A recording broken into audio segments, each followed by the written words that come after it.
दोस्तों, आज की तारीख में अगर आप किसी भी शादी पार्टी में चले जाओ तो 100% कोई ना कोई चाचा जी या ताऊ जी आपको यही ज्ञान देंगे, बेटा शेयर मार्केट में तो रिस्क है, सोना चांदी भी उतार चढ़ाव करता है, लेकिन प्रॉपर्टी में जो पैसा एक बार डाल दिया ना, वो हमेशा हमेशा के लिए डबल तिगुना होता रहेगा।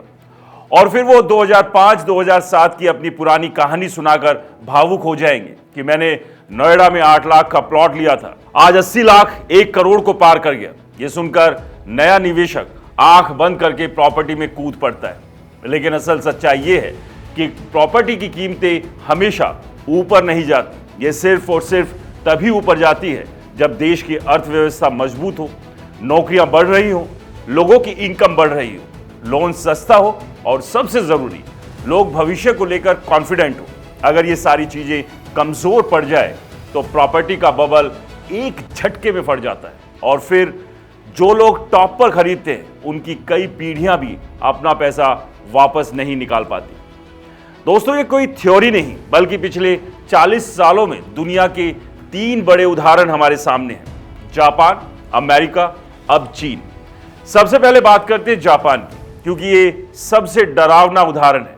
1980 के पूरे दशक में जापान दुनिया की दूसरी सबसे बड़ी अर्थव्यवस्था था और टोक्यो की जमीन इतनी महंगी हो गई थी, सिर्फ टोक्यो के इंपीरियल पैलेस की जमीन की कीमत पूरे अमेरिका के कैलिफोर्निया राज्य से ज्यादा थी। 1989 में टोक्यो की 1 स्क्वायर फीट जमीन का दाम पहुंच गया था 1,39,000 अमेरिकी डॉलर तक, यानी मैनहट्टन से भी कई गुना ज्यादा। जापानी कंपनियां अपनी जमीन को गिरवी रखकर भारी भरकम कर्ज लेती थी और उसी कर्ज से और ज्यादा प्रॉपर्टी सट्टेबाजी करती थी। सबको लगा था कि ये कभी नहीं रुकेगा। फिर 1990 में जापान के सेंट्रल बैंक ने ब्याज दरें बढ़ाई और बबल फूट गया। अगले 10-15 सालों में टोक्यो की जमीन की कीमत 70 से 80% तक गिर गई। जिन लोगों ने 1989-90 में टॉप पर फ्लैट या प्लॉट खरीदा था, वो आज भी अपना मूल पैसा वापस नहीं निकाल पाए। उस पूरे दौर को जापान में लॉस्ट डिकेड या खोया हुआ दशक कहा जाता है, क्योंकि ये एक पूरी जनरेशन की सेविंग और सपने को तबाह कर गया। फिर आता है अमेरिका, 2007 से 2009 का सब प्राइम क्राइसिस, जिसे आप सब जानते हैं। वहां बैंकों ने कम इनकम वालों को भी बहुत आसान शर्तों पर होम लोन बांट दिए। कोई डॉक्यूमेंट्स नहीं, कोई इनकम प्रूफ नहीं, सबको यही लगा था कि घर की कीमतें तो बढ़ती ही रहेगी, ईएमआई बाद में देख ली जाएगी। लोग एडजस्टेबल रेट मॉर्गेज लेते थे, पहले 2-3 साल ब्याज कम, फिर अचानक ब्याज बढ़ जाता था।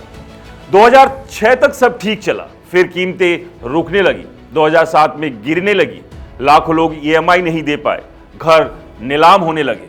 2009 में अकेले अमेरिका में 88 लाख घर फोरक्लोजर में चले गए। घरों की औसत कीमत 2006 के पीक से 30% तक गिर गई। लेहमैन ब्रदर्स जैसे दिग्गज बैंक डूब गए, पूरी दुनिया में मंदी फैल गई। वो दौर आज भी लोगों को डराता है।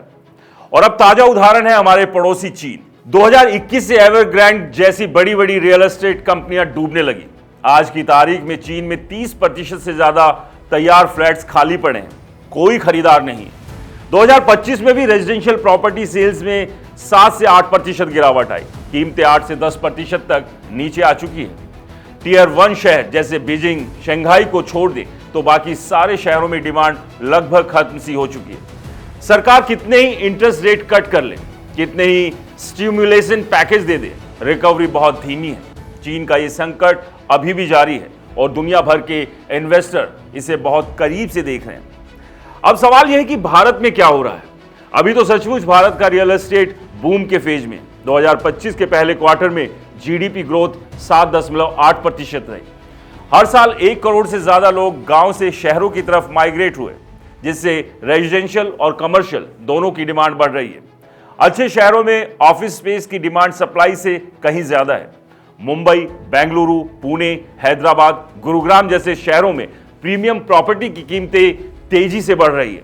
लेकिन ठहरिए, खतरे के संकेत भी साफ साफ दिख रहे हैं। कई टियर 2 और टियर 3 शहरों में अनसॉल्ड इन्वेंट्री बढ़ रही है।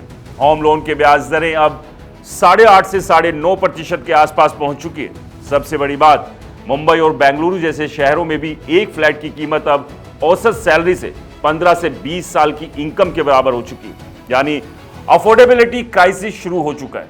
अगर आने वाले 2 से 3 सालों में जीडीपी ग्रोथ 6% से नीचे चली गई या जॉब क्रिएशन रुक गया तो डिमांड एक झटके में ठंडी पड़ सकती है। तो दोस्तों, अंत में सीधी बात, प्रॉपर्टी में पैसा बनता जरूर है, लेकिन वो तब बनता है जब आप सही समय पर, सही लोकेशन पर, सही बिल्डर के साथ और सबसे जरूरी अपनी जेब के हिसाब से इन्वेस्ट करते हैं। आज भी भारत में रियल एस्टेट में मौका है, लेकिन अंधाधुंध निवेश बिल्कुल मत कीजिए। रेडी टू मूव इन या लगभग तैयार प्रोजेक्ट ही लीजिए। ईएमआई अपनी सैलरी की 35 से 40% से ज्यादा नहीं होना चाहिए।